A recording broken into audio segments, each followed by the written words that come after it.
అబ్బాయి చాలా ప్రత్యూషకు వీరాభిమాని. ఇప్పటికి ఒక 10 years నుంచి మేమన్నా డెత్ యానివర్సరీకి వెళ్ళమా సమాధి దగ్గరికి అబ్బాయి వెళ్తాడు. కిషోర్ అని చెప్పి మహబూబ్ నగర్. మీ ఫామ్ హౌస్ లో పెట్టుకున్నారా? లేదండి, భువనగిరిలో. ఈ సమాధి పక్కన వాళ్ళ డాడీ సమాధి కూడా ఉంటది. అంటే మా ఫ్యామిలీ ఇదంతా ఒక దగ్గర ఉన్నాయి. అందులో ప్రత్యూషం పెట్టాం. ఈ అబ్బాయి చాలా బాగా చేస్తాడు. సిద్ధార్థ్ అంటే అడగకూడదు అనుకుంటాను కానీ అడగొచ్చు. ఇప్పుడు ఏంటంటే మీరు ఒక మాట అన్నారు ఫస్ట్ లో, ఎందుకంటే హస్బెండ్ లవ్ చేసి పెళ్లి చేసుకున్నారు, చాలా చిన్న ఏజ్ లోనే చనిపోయారు. తర్వాత ఫాదర్ ఫిగర్ ని మీ ఇంట్లో తన బ్రదర్ కానీ మీకు కానీ చూపించిందంటే ప్రత్యూష గారు. బట్ అలాంటిది ఇండస్ట్రీకి వచ్చిన తర్వాత ప్రత్యూష గారు మారారు అనొచ్చా, లేకపోతే ప్రత్యూష గారిని కావాలని ఇన్ఫ్లుయెన్స్ చేసి ఈ స్థాయికి తీసుకెళ్లి తన్ని చంపారు అని చెప్పొచ్చు? ఆ టీనేజ్ లో ఒక నమ్మకం వస్తుంది. ఆ నమ్మకమే ప్రత్యూషని చంపింది. ఆ సిద్ధార్థుని అతిగా నమ్మింది. నేను చెప్తూనే ఉన్నాను, అతిగా నమ్మకు, పెళ్ళయ్యేటప్పుడు అవుతుంది కానీ నమ్మకం ఎక్కువ పెంచుకోకు. నమ్మకం ఎక్కువ పెంచుకుంటే మోసపోతావు. ఆ నమ్మకమే మోసం చేసింది. ఆ రోజు ఆ ఒక్క గడిచి ఉంటే ప్రత్యూష బతికేదేమో అని ఇప్పటికి నేను కొన్ని లక్షల సార్లు అనుకుంటాను. కన్నడ సినిమా వెంకట్ నాగేశ్వరరావు గారు మనమడు వెంకట్ ఉన్నారు కదా, ఆయనతోటి కన్నడ సినిమా మూవీ ఉంది. Next day morning opening. ఆ రోజు కనుక సిద్ధార్థ్ తోటి పోకుండా ఉంటే నా బిడ్డ బతికేది. 1 month వరకు షూటింగ్ ఉంది. 1 month వరకు డేట్స్ ఇచ్చేసా. నెక్స్ట్ డే మార్నింగ్ నుంచి 1 month వరకు అక్కడ బెంగళూరు నుంచి చెన్నై వెళ్ళిపోయేది డైరెక్ట్గా. హైదరాబాద్ కూడా వచ్చేది కాదు. అలా ఫిక్స్ చేశాను. ఇంకా రాత అలా ఉంది. సిద్ధార్థ్ కూడా నమ్మించి మోసం చేశాడు. అంటే నా ఉద్దేశంలో ఎలాగంటే కూడా ప్రేమించి పెళ్లి చేసుకున్నా. ప్రేమ అంటే ఏందో నాకు తెలుసు. నేను ఎలా అనుకుంటానంటే నాకు ఇష్టం లేదు, లేకపోతే అమ్మాయి మీద కోపం ఉంది, లీవ్ ఇట్. అమ్మాయి నిన్ను మోసం చేస్తుంది, లీవ్ ఇట్. ఒక మనిషిని తీసేసినావు, నీ ప్రేమ నీకు రాలేదు కదా, వచ్చిందా? చంపినావు. ప్రేమ వచ్చిందా తిరిగి? రాలేదు. కానీ ఒక అమ్మాయి జీవితం అయితే తీసేసినావు కదా, అది జీవితాంతం నిన్ను టార్చర్ పెడుతూనే ఉంటది. ఇప్పుడు అతనికి కూడా ఒక మచ్చే కదా, ప్రత్యూషని చంపాడు. అంటే ఎందుకు చంపాల్సి వచ్చింది అనేది ఒక క్వశ్చన్ మార్క్ ఇప్పటికి కూడా చాలా మందికి. వాళ్ళ ఇంట్లో ఒప్పుకోలేదండి. సిద్ధార్థ రెడ్డి ఇంట్లో ఒక హీరోయిన్ పెళ్లి చేసుకోవడం అనేది ఒప్పుకోలేదు వాళ్ళు. అంతవరకు ఓకే, మీకు ఇష్టం లేకపోతే ఇష్టం లేదని వదిలిపెట్టేస్తే అయిపోయేది. అదొకటి. నెక్స్ట్ ఏమైపోయిందంటే సిద్ధార్థ రెడ్డి కూడా ఎట్లా అయిపోయిందనంటే ఒక విధమైన ఇన్సెక్యూరిటీ. ఈమెకేమో డే బై డే ఆఫర్లు వస్తున్నాయి, మంచి హీరోయిన్ గా సెటిల్ అయిపోతుంది, పేరు వస్తుంది. రేపటి నాడు నన్ను కేర్ చేస్తుందా లేదా, నన్ను రిసీవ్ చేసుకుంటుందా లేదా అనేది ఒక ఇన్ఫీరియారిటీ కాంప్లెక్స్ వచ్చేసింది ఆ అబ్బాయిలో. ఇక్కడ ప్రత్యూష నన్ను అడిగితే నేను ఒప్పుకున్నాను. ఏమని చెప్పానంటే, నువ్వు మంచి హీరోయిన్గా, సిద్ధార్థ్ కూడా యూఎస్కి వెళ్తాను అంటున్నాడు కదా, అక్కడ చదువుకొని రాని. కలిసారు మీరు ఎప్పుడన్నా తన్నే? 2-3 times కలిసా. మాట్లాడారు? మాట్లాడాను. అబ్బాయి మంచివాడే. బట్ ఎవరికైనా ఎలా ఉంటుందండి అంటే క్యారెక్టర్ అనేది, ఇంటర్నల్ క్యారెక్టర్స్ మనం ఎక్స్పెక్ట్ చేయలేం. అబ్బాయి చాలా కామ్ గోయింగ్, నిదానంగా ఉండేవాడు, ఒక్కడే కొడుకు. నేను కూడా చెప్పాను, ప్రత్యూష డెవలప్ కానీ కొద్దిగా ఎసెట్స్ చేసుకుందాం మనం. రేపు మీరు ఏదైనా కంపెనీ పెట్టుకోవాలన్నా, ఫ్యూచర్లో మీరు సెట్ కావాలన్నా ముందు ఎర్నింగ్ ఇంపార్టెంట్. ఈ ఏజ్లో ఎర్న్ చేసుకున్న తర్వాత ఒక 2-3 years ఆగి మ్యారేజ్ చేసుకోండి అని చెప్పాను. మా పాప ఒప్పుకుంది, ప్రత్యూష ఒప్పుకుంది. కానీ వాళ్ళ ఇంట్లో వాళ్ళు యాక్సెప్ట్ చేయలేదు. అతనికి ఎలా అయిపోయిందంటే ఒక ఇన్ఫీరియారిటీ కాంప్లెక్స్, ఇన్సెక్యూరిటీ తోటి మా ఇంట్లో ఒప్పుకుంటలేరు, ఈమెనేమో డెవలప్ అయిపోతుంది, నన్ను రిసీవ్ చేసుకోదు, ఎట్లా అనేది అతనిలో వచ్చేసింది. దాంతో ఈ మర్డర్ చేసే కాటికి ఇంకా తను ఒక్కడు చేయలేక ఫ్రెండ్స్ని కలుపుకొని నెక్స్ట్ డే మార్నింగ్ వెళ్తుంది. మళ్ళీ 1 month వరకు రాదు. ఫుల్ డేట్స్ ఇచ్చేసింది షూట్స్కి. 2-3 సినిమాలకు ఇచ్చేసినాం, తమిళ్ అండ్ కన్నడ. సో ఆ సినిమాలకు డేట్స్ ఇచ్చేసింది ప్రత్యూష. మళ్ళీ నాకు ఎప్పటికి కనబడుతుందో అని చెప్పేసి ఆ రోజు బ్యూటీ పార్లర్కి వెళ్ళినప్పుడు, ఫెరీస్ బ్యూటీ పార్లర్ పంజాగుట్టాలకు వచ్చినప్పుడు కలిసి వద్దాము, అలా తిరిగేసి వద్దాము, ఒక 1/2 hour, నువ్వు రేపు పొద్దున వెళ్తున్నావు కదా అని చెప్పేసి తీసుకొని వెళ్ళాడు. ఇంకా అదే ప్లానింగ్ జరిగింది. మార్నింగ్ టైంలోనే జరిగింది. ఈవినింగ్ 4 o'clock నుంచి జరిగింది. 23rd నైట్ జరిగింది ఇన్సిడెంట్. 24th ప్రత్యూష వెళ్ళాలి, 24th మార్నింగ్ చనిపోయింది ప్రత్యూష. బట్ కన్న తల్లి చనిపోతేనే తట్టుకోలేదు అసలు. అలాంటిది ఒక వయసులో ఉన్న కన్న కూతురు చనిపోతే కన్న తల్లి ఆవేదన ఎలా ఉంటుందో కేవలం మీకు మాత్రమే తెలుసారు. మీరు అది అనుభవించారు కాబట్టి. తనని హాస్పిటల్ స్ట్రక్చర్ మీద అలా శవంలా పడున్నప్పుడు చూసినప్పుడు ఫస్ట్ ఫీలింగ్ ఏంటంటే, చాలా మంది చెప్పడం ఏంటంటే పొలిటీషియన్స్ వెళ్తున్నారు, పోలీసులు వెళ్తున్నారు, డాక్టర్స్ వెళ్తున్నారు, కానీ ఒక తల్లిగా మిమ్మల్ని అలౌ చేయట్లేదు రూమ్లోకి అనేది నేను విన్నాను. దానికి మేమిద్దరమే సాక్ష్యం. మేము ఎంత అడిగినా లోపలికి వెళ్ళనివారు. అసలు అంటే ఒక విధంగా నా బ్రెయిన్ బ్లాంక్ అయిపోయింది. ఎందుకు చేసుకుంది, ఏమైంది నాకు ఎందుకు అర్థం కాలేదంటే, నా బిడ్డ క్యారెక్టర్ నాకు తెలుసు, తన మైండ్ నాకు తెలుసు, తన రెస్పాన్సిబిలిటీ నాకు తెలుసు. అటువంటి అమ్మాయి ఇలా ఎందుకైంది? ఎంత అడిగినా డాక్టర్స్ మమ్మల్ని పోని మాట్లాడదాము అని అంటే కూడా లోపలికి పోనివారు. 3 hours మమ్మల్ని అలా నిలబెట్టేశారు. లోపల ట్రీట్మెంట్ అవుతుంది అని చెప్పి మమ్మల్ని బయటనే నిలబెట్టేశారు. ఆఫ్టర్ 3 hours నన్ను మా బాబుని లోపలికి పంపించారు. ఈ లోపల నేను మా PRO గిరిధర్ గారికి కాల్ చేశాను, మా బ్రదర్స్కి కాల్ చేశాను, మా అక్కయ్యకి కాల్ చేశాను, మా వాళ్ళందరికీ కాల్ చేసుకున్నాం. ఇలా ప్రత్యూష జాయిన్ అయిపోయింది రండి అంటే PRO గిరిధర్ తొందరగా వచ్చేసాడు. పాపం చాలా మాతోటే ఉన్నాడు. ఎవరు అడిగినా లోపలికి లోపలికి పోయినారు. 3 hours తర్వాత అప్పుడు లోపలికి పోనిచ్చారు. పోనిచ్చినాక కూడా ప్రత్యూష అక్కడ బెడ్ పైన ఉంది. మమ్మల్ని ఒక 20 feet దూరంలో నిలబెట్టారు మా ఇద్దరిని. బతికే ఉన్నారు అప్పటికి? అసలు ముట్టుకొని ఇవ్వలేదు కదండి. అంత దూరంలో ప్రత్యూష ఉంటే నన్ను ఇక్కడ నిలబెట్టేసి చూడండి ట్రీట్మెంట్ జరుగుతుంది అంటారు. పైన ఒకటి హెడ్ లాగా లైటింగ్ పెట్టారు, మాస్క్ పెట్టేశారు, స్ట్రైట్ గా పడుకుంది, కళ్ళు మూసుకుంది, ఇదంతా హెడ్ కు క్యాప్ పెట్టారు, మాస్క్ పెట్టారు. ఇంకేం కనబడుతుంది? ఓన్లీ కళ్ళు మూసేసుకుంది అంతే. ట్రీట్మెంట్ జరుగుతుంది, నా దగ్గరకు పోవద్దు అంటారు. డెడ్ అయిందా, ట్రీట్మెంట్ అవుతుందా, ఐ డోంట్ నో. ఎంతసేపు అండి మమ్మల్ని ఒక 2 minutes చూడనిచ్చారు అంతే.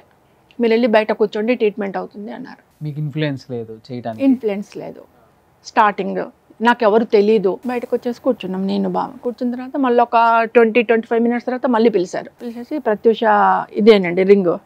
అప్పుడు తనకు డైమండ్స్ అంటే బాగా ఇష్టం. ఈ డైమండ్ ఇప్పటి వరకు కూడా నేను అది పెట్టుకునే ఉంటాను. ఈ డైమండ్ రింగ్, టాప్స్, చైన్ అన్నీ తీసి ఒక కర్చీఫ్లో పెట్టేసి ఇవి ప్రత్యూష ఆర్నమెంట్స్ అండి, ఇవన్నీ మీరు రాసాము, సైన్ పెట్టి తీసుకోండి అన్నారు. అన్ని సైన్ పెట్టేసి తీసుకున్నాను. మీరు వెళ్ళి బయట కూర్చోండి అన్నారు. అవి తీసుకొని వచ్చి బయట కూర్చున్నాను అంతే. ఇంకా అదే లాస్ట్ మేము ప్రత్యూషను చూడడం. మళ్ళీ చూడలేదు. డెడ్ బాడీ బయటకు వచ్చినాకనే చూసినాం. మళ్ళీ మీరు బయట కూర్చున్నప్పుడు డెడ్ బాడీ కూడా వచ్చేసింది. నెక్స్ట్ డే మార్నింగ్ నైట్ చూసాము అంతే. ఇంకా మేము లాస్ట్ ప్రత్యూషను చూడడం. లైవా అలైవా మాకు తెలీదు. దూరం నుంచి చూపించారు, బయటకు వచ్చి కూర్చోండి అన్నారు. బయటకు వచ్చి కూర్చున్నాం. ఇంకా నైట్ అంతా అక్కడే ఉన్నాం మేము, బయట లాన్ లో కూర్చొని ఉన్నాం. Next day morning 9:30-10 o'clock doctor గారు వచ్చేసి నన్ను అడిగారు, ప్రత్యూష ఇట్లా మోషన్ చేసిందండి డ్రెస్లో, ఇంటికి వెళ్ళి ఒక డ్రెస్ తెమ్మనండి అని.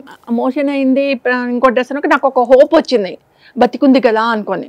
నేను బాబు మా అన్నయ్య వాళ్ళని కూర్చోబెట్టేసి నేను తార్నాకి వెళ్ళి డ్రెస్ తీసుకొని వస్తాను అని చెప్పేసి మేమిద్దరం ఆటోలో వచ్చేసి గబగబా ఇంకా ఇంటికి వచ్చాను కదా అని చెప్పేసి తొందర స్నానం చేసేసుకొని, నాన్న నువ్వు కూర్చో అని చెప్పి స్నానం చేసుకుని దేవుడికి దీపం పెట్టేసి దండం పెట్టేసుకొని, ఏం కాకుండా చూడు దేవుడా అని చెప్పి దండం పెట్టుకొని డ్రెస్ తీసుకొని మళ్ళీ వెళ్ళిపోయాం హాస్పిటల్కి. వెళ్ళిపోయిన తర్వాత వాళ్ళు డ్రెస్ తీసుకున్నారు. డ్రెస్ తీసుకొని లోపలికి వెళ్ళిపోయారు.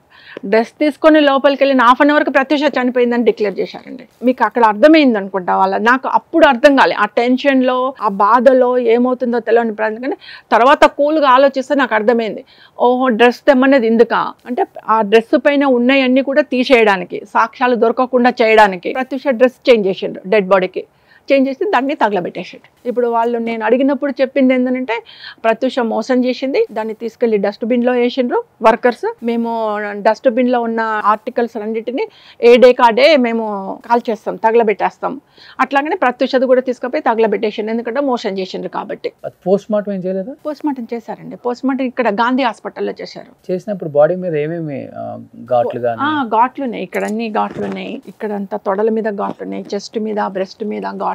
లెఫ్ట్ హ్యాండ్ అండి, లెఫ్ట్ హ్యాండ్ పెడితే ఇక్కడ 4 ఘాట్లు, ఇక్కడ 1 ఘాట్ ఉంది. ఇలా నేను అది అడిగాను, గొంతు ఒత్తినట్టుగా ఉంది, ఇలా ఒత్తేసినట్టుగా ఉంది, ఒక థంబ్ ఇంప్రెషన్ ఇక్కడ ఉంది, ఈ 4 fingers ఇంప్రెషన్స్ ఇక్కడ ఉన్నాయి, అంటే గొంతును ఒత్తారు మీరు, ఒత్తి చేశారండి ఇదని. అంటే డాక్టర్స్ ఆన్సర్ ఏంటంటే మేము ట్రీట్మెంట్ చేశాం, ప్రత్యూష పాయిజన్ తీసుకుంది కాబట్టి వామిటింగ్ చేయించాలంటే ఇక్కడ మేము ఇట్లా క్లిప్పింగ్స్ పెట్టేసి వామిటింగ్ చేయించాల్సి వస్తుంది, అందుకనే ఘాట్లు పడ్డాయి అన్నాడు. కానీ అవి నెయిల్ ఘాట్లు అని చెప్పి నేను అన్నాను. నెయిల్ ఘాట్లు అవి, మీరు చెప్పేదేమో క్లిప్స్ పెట్టామంటాను, క్లిప్స్ కాదండి, ఇక్కడ 1 క్లిప్, ఇక్కడ 4 క్లిప్లు ఎట్లా వస్తాయండి అని అడుగుతా కూడా నాది ఎలా అంటండి ఇవన్నీ డౌట్స్ అన్ని క్లెయిమ్ చేసిన అరణ్య రోదన. పక్కా రేప్ చేసి చంపింది అంటారా? మునిస్వామి గారు చెప్పారు కదా, ప్రత్యూష తొడల మీద ఒకరికంటే ఎక్కువ వాళ్ళది ఉన్నది. సో ఇది సామూహిక అత్యాచారం. ఆ అమ్మాయిని చాలా సార్లు అత్యాచారం చేశారు, ఒక్కరు చేయలేదు, చాలా మంది చేశారు చెప్పి రిపోర్ట్ క్లియర్ కట్గా ఇచ్చారు. కానీ మునిస్వామి రిపోర్ట్ని ఎవరు కౌంట్ చేయలే. ఆ రోజుల్లో ఇన్ఫ్లుయెన్స్ వచ్చేసింది, డబ్బులు వచ్చేసినాయి, గవర్నమెంట్ ఉంది వాళ్ళది. ఒక ఆడపిల్ల జీవితంతో ఇష్టానుసారంగా ఆడుకున్నారండి. ఒక విధంగా చెప్పాలంటే వాళ్ళ ఇష్టం వచ్చినట్టు ఆడుకున్నారు. వాళ్ళకి ఆడపిల్లలు ఉన్నారా లేరా భగవంతునికి తెలవాలా. ఈ రోజు వరకు కూడా నా మనసు కాలిపోతుంటుంది ఒక్కొక్కసారి నేను ఆలోచిస్తే. ఇష్టానుసారంగా నా బిడ్డ జీవితంతో ఆడుకున్నారు, బతుకున్నప్పుడు ఆడుకున్నారు, చనిపోయినాక కూడా ఆడుకున్నారు. అంటే ఒక సాక్ష్యం రాకుండా వాళ్ళ జీవితాలే కాపాడుకోవాలి, వాళ్ళే మనుషులు, వాళ్ళవే కుటుంబాలు, మా కుటుంబాలు కాదు, మేము మనుషులం కాము అన్నట్టుగా వికృతంగా ఆడుకున్నారండి. దేవుడు ఉన్నాడు, నా పాప చూడలేకపోయినా నేను చూస్తా, ఒక్కొక్కరు బతుకులు చూస్తున్నా, ఇంకా చూస్తా. లాస్ట్గా మాట్లాడిన మాటలు ఏంటి అసలు మీతో? లాస్ట్కి ఏం లేదండి, ఆ రోజు ప్రత్యూష మార్నింగ్ నేను నవగ్రహ పూజ చేయించిన, గుడికి వెళ్ళాము ఆ రోజు మార్నింగ్. అంటే నెక్స్ట్ డే వెళ్ళిపోతుంది కదా, అవును అవును.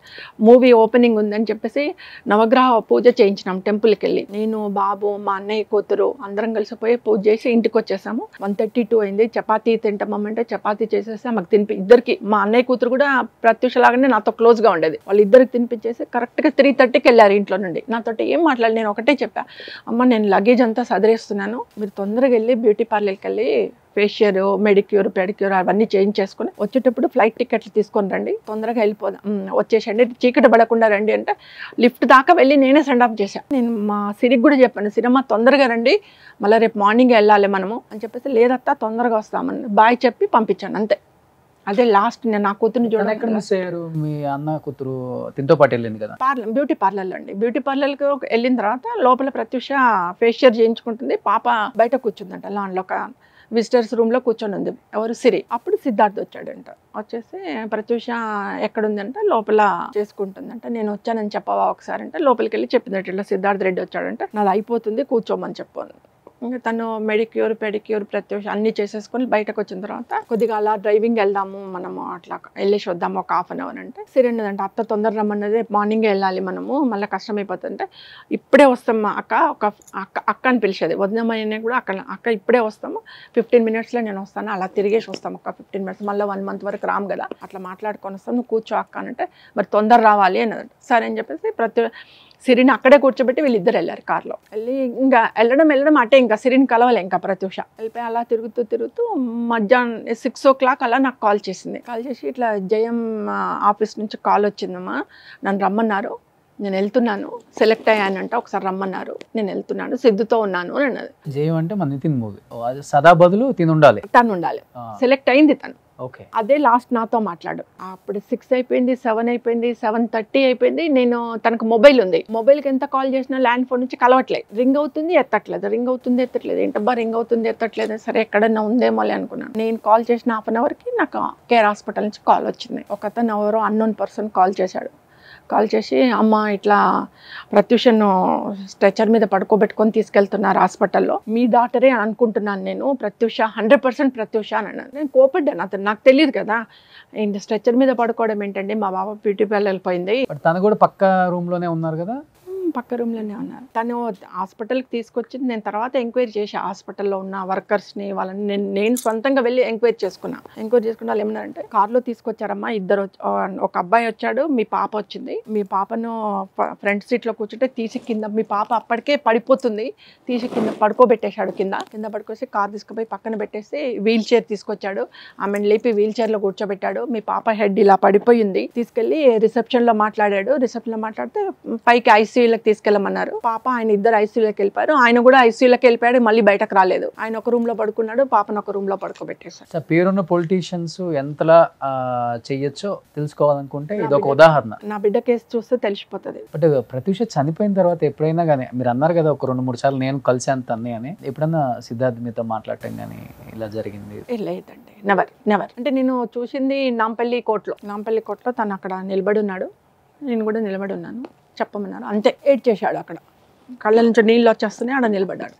ఏది ఏడ్చినా ఏది చేసినా నువ్వు చేసింది అన్యాయం, నువ్వు చేసింది దారుణం. తెలుసా మిగతా ఆయన కాకుండా 4 పొలిటీషియన్ కొడుకులు ఎవరు మీకు తెలుసా? ఆ రోజుల్లో ఎలా అంటే ఇంత సోషల్ నెట్వర్క్ లేకపోయింది, ఇంత మీడియా లేకపోయింది. అసలు ఇంత ఉంటే మీ బిడ్డ బతుకుంటున్నాము. నా బిడ్డ బతికుండును, ఒకవేళ నా దురదృష్టం కొద్దీ అదే జరిగి ఉంటే మాత్రం జస్టిస్ జరిగేది నాకు 200%. ఈ రోజు వరకు కూడా నాకు జస్టిస్ జరగట్లేదు. ఈ రోజు వరకు కూడా సుప్రీంకోర్టులో ఉంది కేసు, ఈ రోజు వరకు కూడా ఐఎమ్ ఫైటింగ్ విత్ లీగల్. మొన్న 1 వీక్ కిందట కూడా కోర్టులో కేసు వచ్చింది. ఎప్పుడంటే 2011లో నేను సుప్రీంకోర్టుకి వెళ్ళాను. 13 ఇయర్స్ 2 సార్లు టేబుల్ మీదకి వచ్చిందండి. ఎంత దారుణం అండి. న్యాయ వ్యవస్థ ఎలా ఉంది అనే దానికి నిదర్శనం ప్రత్యూష కేసు. మొన్న వచ్చింది, డేట్ కూడా ఇవ్వలేదు, మళ్ళీ పోస్ట్పోన్ చేశారు. మీరు ఇప్పుడు కూడా శిక్ష పడాలని పోరాడుతున్నారు. I never leave. అంటే నాకు ఏపీ తెలంగాణలో ఉన్న అడ్వకేట్ల కంటే బయట అడ్వకేట్లు ఎక్కువ కోఆపరేట్ చేస్తున్నారండి, అయ్యో అమ్మ అని. బట్ మీకు అండగా నిలబడ్డ యాక్టర్స్ ఎవరు లేరా? తనతో పాటు యాక్ట్ చేసిన చాలా మంది ఉన్నారు పెద్దవాళ్ళు. ఒక్కళ్ళు కూడా వాళ్ళు అనుకుంటే పొలిటీషియన్స్ తో కూడా మాట్లాడి ఏంటిది ఇట్లా, అసలు తనకు న్యాయం జరగాలి, జస్టిస్ చేయాలి, ఎవరు ఇన్వాల్వ్ కాలేదు. నేను కూడా ఎవరిని వెళ్ళి, ఎందుకంటే నాకు జాబ్ ఉంది, ఆర్థికంగా ఇబ్బంది లేదు, ఐఎమ్ ఏ గవర్నమెంట్ ఎంప్లాయీ, నాకేం ఇబ్బంది లేదు. ఇప్పుడు కూడా పర్వాలేదు, నాకు బాగుంది. నా బిడ్డ అంతో ఇంతో సంపాదించింది, నేను తెలివితోట అదో ఇదో బిజినెస్ చేసుకుంటున్నాను. ట్రస్ట్లో మాకు గవర్నమెంట్ ప్రాజెక్ట్స్ ఉన్నాయి. పాప చేతికి వచ్చినప్పుడు ధైర్యం వచ్చింది. మళ్ళీ ఆ ధైర్యాన్ని దేవుడు తీసేసుకున్నాడు. మళ్ళీ అగైన్ నా కొడుకుని పట్టుకొని మళ్ళీ స్ట్రగుల్ స్టార్ట్ చేసిన. ఇప్పుడు మళ్ళీ నా కొడుకు నాకు చేతికి వచ్చాడు. కృష్ణకి చిన్నగా ఉన్నప్పుడు కొద్ది ప్రాబ్లం ఏది, ఎక్కడికైనా పోవాలంటే ఎలోన్గా వెళ్ళాలంటే కూడా బీయింగ్ ఏ లేడీ నాకు కొద్ది ప్రాబ్లం అయ్యేది. కానీ ఎప్పుడైతే కృష్ణ నాకు సపోర్ట్ వచ్చాడో I can fight with society again. అంటే చనిపోయినప్పుడు 19-20 19-20 ఉంటాయి. 20 సంవత్సరాలకి అన్ని సక్సెస్ లైఫ్లో ఎండ్ ఆఫ్ ద లైఫ్ అన్ని చూసేసిందామా. ఇప్పుడు ఉంటే ఒక 42, 41, 41, 42 ఉండేది. స్టార్ హీరోయిన్ అయ్యి ఒక రేంజ్లో ఉండేవాళ్ళు. రేంజ్లో ఉండేది.